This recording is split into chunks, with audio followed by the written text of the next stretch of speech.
اپنے نبی صلی اللہ علیہ وآلہ وسلم کی پکار پر اس نے لبیک کہا، وہ مسلمان بن گیا۔ حب دنیا سے نکل کر وہ حب رسول صلی اللہ علیہ وآلہ وسلم کے دامن میں شگفتگی اور سرشاری سے ہمکنار ہو گیا۔ جب اسے حدیث پاک کی سوغات ملی تو اس نے دنیا داری سے دینداری کی طرف ہجرت کی اور حب رسول صلی اللہ علیہ وآلہ وسلم کے دامن میں پناہ گیر ہو گیا۔ جب اسے قرآن پاک کا تحفہ عطا ہوا، اس نے قرآن کی ہدایت کے مطابق ظاہر کی دنیا کا پورا علم حاصل کیا اور قرآن ہی کی روشنی میں باطنی علوم حاصل کر کے اللہ تعالیٰ سے عشق کی منزلیں طے کیں۔ اس نے اپنے شوق میں فقر کی سواری پر خودی کے ہزاروں مقامات سر کیے۔ جب اس کی خودی اللہ تعالیٰ کی خودی سے ہم آہنگ ہو گئی تو وہ دنیا پر چھا گیا۔ یہ انکساری اور عاجزی اس کا مقام قلندری ہے جسے دنیا سلطانی کے نام سے جانتی ہے، اور دنیاوی سلطانی ہی بندہ مومن کی قوتوں کی اعلیٰ صلاحیتوں کا ترازو اور معیار ہے، جس میں تل کر یہ انسان زمین پر اللہ کا سایہ بن جاتا ہے، جسے السلطان و ذل اللہ فی الارض کہا جاتا ہے، جو اولی الامر ہے۔ اسی میں اس کی بڑائی اور عزت، یہی فقر اس کا فخر و افتخار ہے۔ اسلامی حکومت جبر اور قہر سے عبارت نہیں ہوتی، بلکہ یہ تو عشق اور اللہ کی ذات میں جذب ہونے کی مستی کا نام ہے۔ ظلم اور قہر سے دنیا میں کوئی حکومت نہیں کی جا سکتی۔ اللہ کا عشق ہی دنیا میں سماجی انصاف اور خلق خدا سے محبت کی بنیاد پر حکومت کو قائم رکھ سکتا ہے۔ اے مسجد، تیرا طرز تعمیر بندہ مومن کے شوق، خوشی، ناز اور نیاز مندی کا آئینہ دار ہے۔ کسے خبر کے ہزاروں مقام رکھتا ہے، وہ فقر جس میں ہے بے پردہ روح قرآنی۔ خودی کو جب نظر آتی ہے قاہری اپنی، یہی مقام ہے کہتے ہیں جس کو سلطانی۔ یہ مقام ہے مومن کی قوتوں کا عیار، اسی مقام سے آدم ہے ذل سبحانی۔ یہ جبر و قہر نہیں، یہ عشق و مستی ہے کہ جبر و قہر سے ممکن نہیں جہاں بانی۔ ہاتھ ہے اللہ کا بندہ مومن کا ہاتھ، غالب و کار آفریں، کار کشا کار ساز۔ مومن کا ہاتھ دراصل اللہ کی طاقت کا حامل ہوتا ہے، جو بالادست، کام پیدا کرنے والا، الجھی ہوئی گتھیاں سلجھانے والا اور بگڑے ہوئے کام سنوارنے والا ہے۔ بے شک ایک بندہ مومن اللہ کا دوست اور ولی ہوتا ہے، اور اللہ تعالیٰ بھی اس کا حامی و مددگار ہوتا ہے۔ صحیح بخاری شریف کی حدیث قدسی ہے کہ رسول اللہ صلی اللہ علیہ وآلہ وسلم نے فرمایا، اللہ تعالیٰ فرماتا ہے کہ جس نے میرے کسی ولی سے دشمنی کی، اسے میری طرف سے اعلان جنگ ہے۔ میرا بندہ عبادات سے میرا قرب حاصل کرتا ہے، اور کوئی عبادت مجھے اس سے زیادہ پسند نہیں جو میں نے اس پر فرض کی ہیں، اور میرا بندہ فرض ادا کرنے کے بعد نفلی عبادت کر کے مجھ سے اتنا نزدیک ہو جاتا ہے کہ میں اس سے محبت کرنے لگ جاتا ہوں۔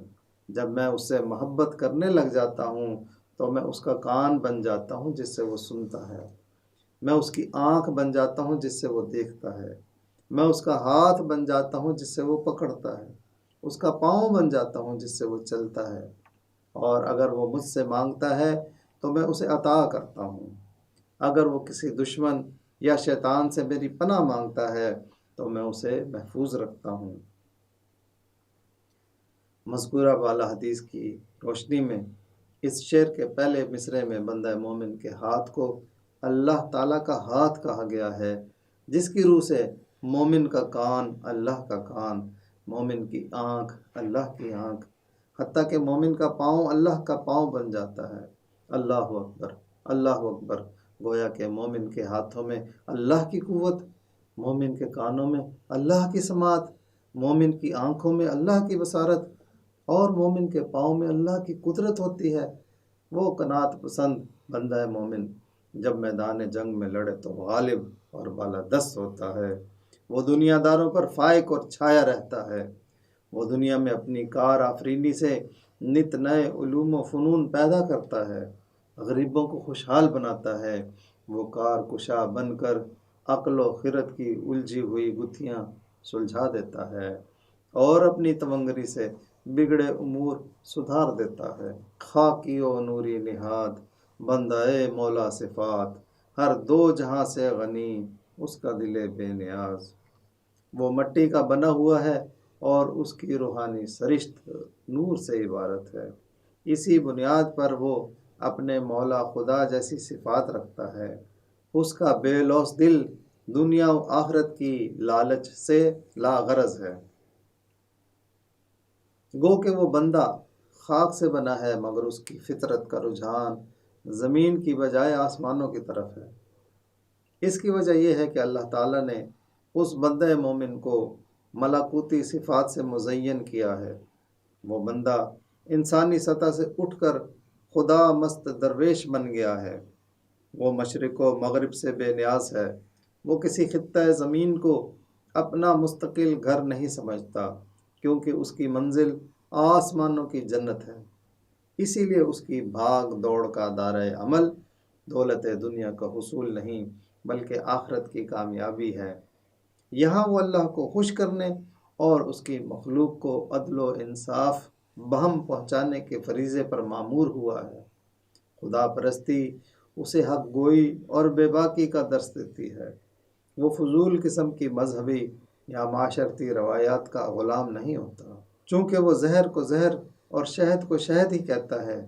اسی لیے بعض اوقات اس کی حق گوئی سے اپنے اور بیگانے ناراض ہو جاتے ہیں۔ وہ ہر بات کو عقل کی کسوٹی پر پرکھتا ہے اور ہر معاملے میں حق کی فکر کی بنیاد پر ہی حقائق کو دیکھنے کا عادی ہوتا ہے۔ اسی لیے وہ کبھی چھوٹے معاملات کو بڑا نہیں مانتا اور آزمائشوں کی جلتی ہوئی بھٹیوں میں حضرت ابراہیم علیہ السلام کی طرح صبر سے کام لیتا ہے۔ آزمائشوں کی آگ میں وہ کبھی بھی ہرمل کے دانے کی طرح شور و غوغا نہیں کرتا۔ اس کا دل خوف خدا کی وجہ سے نرم ہوتا ہے۔ اس کی نظر ہر مسئلے کی گہرائی تک پہنچ جاتی ہے۔ وہ دوسروں کی برائیوں کو بھلا کر ان کی نیکیوں پر نظر رکھتا ہے۔ چونکہ اس کا مقصد ملکی ہوسگیری کی بجائے انسانوں کو رب سے ملانا ہے، اسی لیے وہ میدان جنگ میں بھی دشمن کو کم سے کم نقصان پہنچا کر فتح مند ہوتا ہے۔ وہ احکام الہی میں گرفتار اور حلال کے دائرے میں آزاد ہے۔ وہ مال و دولت کو سینت سینت کر جمع نہیں کرتا، اس کے باوجود بھی وہ خوش و خرم ہی رہتا ہے۔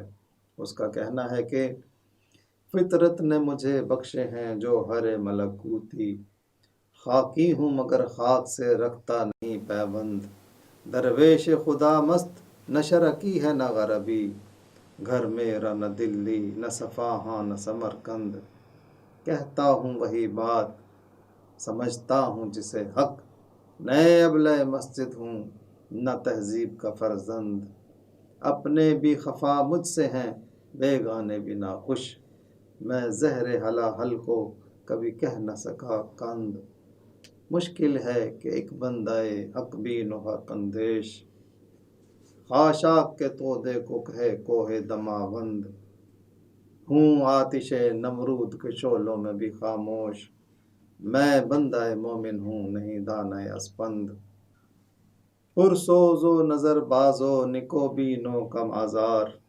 آزاد و گرفتار و تہی کی سو خرسند۔ اس بندہ مومن کی باتیں دل کو لبھاتی ہیں۔ وہ جہاد فی سبیل اللہ کی محنت کے لیے اپنا جگر خون کر دیتا ہے۔ اس کا اندرون تابناک ہوتا ہے۔ اس کی نظر ہر معاملے کی گہرائی میں اتر جاتی ہے۔ وہ اپنی بے نیازی کی بدولت نمود و نمائش کی مجالس سے دور رہتا ہے اور دکھاوے والی محفلوں میں شامل نہیں ہوتا۔ حدیث بندہ مومن دل آویز، جگر پر خون نفس روشن نگاہ تیز، میسر ہو کسے دیدار اس کا کہ ہے وہ رونق محفل کم آمیز۔ اس مولا خدا جیسی صفات رکھنے والے کی روح نورانیت سے پر ہے۔ اسی کے دم سے آسمان کی آنکھوں یعنی ستاروں میں چمک ہے۔ وہ اپنے اعمال سے اللہ کو خوش کر کے فرشتوں اور حوروں کا حاکم بن جاتا ہے، کیونکہ اس بندہ مومن کو حضور صلی اللہ علیہ وآلہ وسلم نے اپنا شاہین بنا کر ان کے شکار پر معمور کیا ہے۔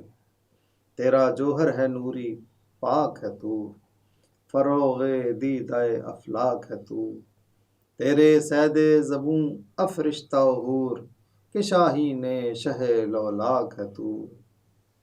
اس مرد مومن کی نورانیت، اس کا ظاہر اور باطن روشن ہے، اور اس کی روح کی وجہ سے اس کا وجود مستی اور لگن سے سرشار ہے۔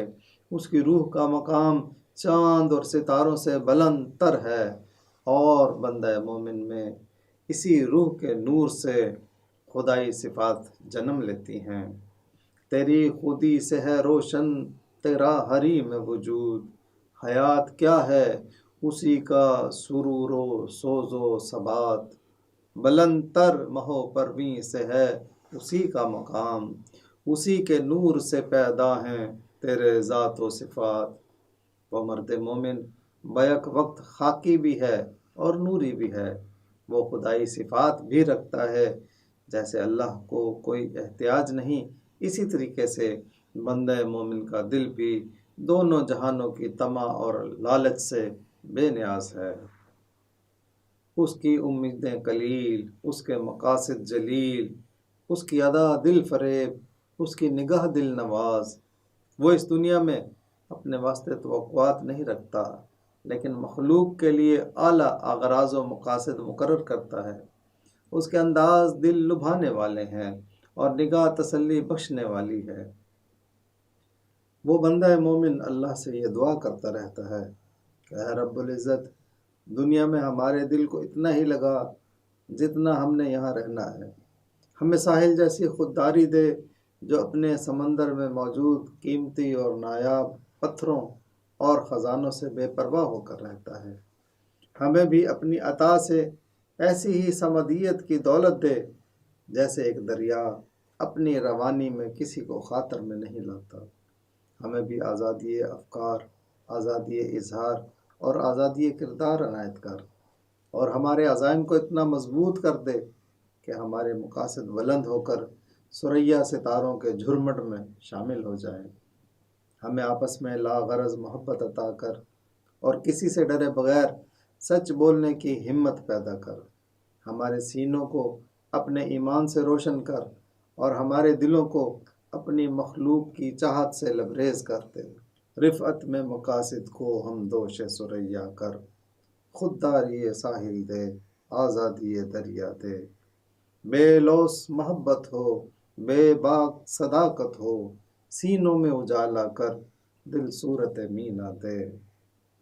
نرم دم گفتگو، گرم دم جستجو، رزم ہو یا بزم ہو، پاک دل و پاک باز۔ وہ تحمل سے کلام کرتا ہے اور اپنے مقاصد کی تکمیل کے لیے سرگرم رہتا ہے۔ میدان جنگ میں اپنی نیک فطرت کا دامن تھام کر رکھتا ہے، اور محفل و تنہائی میں اپنے کردار کو پاک رکھتا ہے۔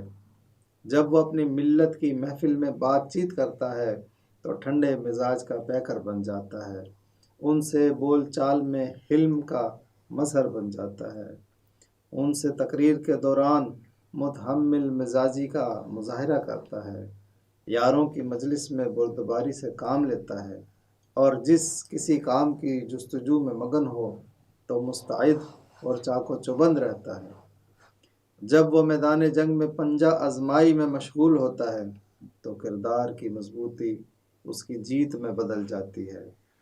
ہو ہلکا یاراں تو بریشم کی طرح نرم، رزم حق و باطل ہو تو فولاد ہے مومن۔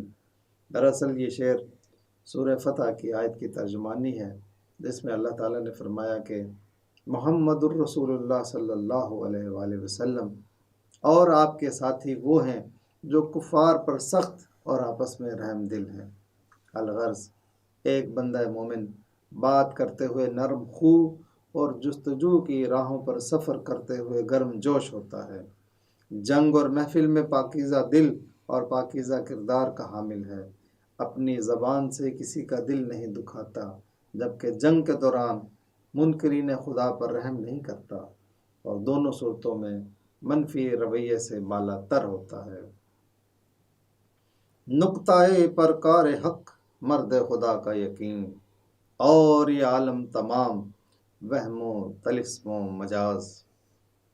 اس کے سب دائروں کا مرکز اللہ کی ذات پر بھروسہ ہے۔ اس کی نظر میں یہ ساری دنیا وہم، گمان، شبدہ بازی اور اعتباری ہے۔ بندہ مومن کا اللہ کی ذات پر یقین ایسے جم چکا ہوتا ہے جیسے پرکار کی آہنی شاخ کو ایک نقطے پر ٹکا دیا جاتا ہے، اور اس مرکز سے بے شمار دائرے کھینچے جا سکتے ہیں۔ اللہ کی ذات ہی وہ اصل نقطہ ہے جس پر ایمان اور عشق کی بنیاد رکھی جا سکتی ہے، اور پرکار کی دوسری شاخ جس میں پینسل لگتی ہے، اس سے بنائے جانے والے ان گنت دائرے اس عالم کائنات کی طرح ہیں جن کی حقیقت ایک وہم، وسوسے اور گمان کی سی ہے، جس کی کھوج میں دنیاوی علوم سر کپاتے رہتے ہیں۔ جب ایک سرا ملتا ہے تو دوسرا چھوٹ جاتا ہے، اور یہ سلسلہ کبھی ختم نہیں ہوتا۔ یہ کائنات ایک نظر بندی اور شعبدہ گری کے علاوہ کچھ نہیں۔ یہ ظاہری یا مادی دنیا مجازی اور اعتباری ہے جسے بنانے والے کی کھوج میں عقل ناکام رہتی ہے۔ اس طرح اللہ کے عاشقوں اور دنیا کے فلسفیوں میں ایک بحث و تکرار چلتی رہتی ہے، جس کا ذکر علامہ صاحب یوں فرماتے ہیں: جب اہل فلسفہ اور عشق والے اپنا مقدمہ لے کر میرے پاس آئے تو علم نے کہا کہ عشق کا کام تو دیوانگی اور پاگل پن ہے، جبکہ عشق کہنے لگا کہ علم تو اللہ تعالیٰ کے بارے میں صرف تخمینے اور اندازے لگانا ہی جانتا ہے، اور اس کی اصل حقیقت سے یہ نہ آشنا رہتا ہے۔